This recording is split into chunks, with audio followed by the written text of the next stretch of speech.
అది అదే చెప్తున్నాడు యేసుప్రభు వారు. దయ్యము పట్టిన ఒక స్త్రీ అచ్చట ఉండెను. ఆమె నడుము వంగిపోయి నిలవలేక ఉండెను.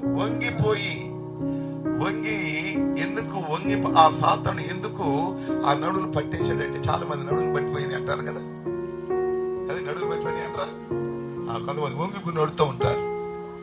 ప్రభునందు ప్రియ దేవుని బిడ్డలారా, ఆ సాతానుడు వ్యాధులను తీసుకొస్తాడు, రోగములను తీసుకొస్తాడు, బలహీనపరుస్తాడు. మనల్ని బలహీనపరిచి ఇక నీలో ఒక నిరాశ నిస్పృహ తీసుకొచ్చి ఇక నాకు మరణమే శరణము అని నేను అనిపించి నిరాశ పరిస్థితి నీ జీవితాన్ని అలా తీసుకెళ్లి చిట్ట చివరికి నిరాశలోనే చనిపోతాం.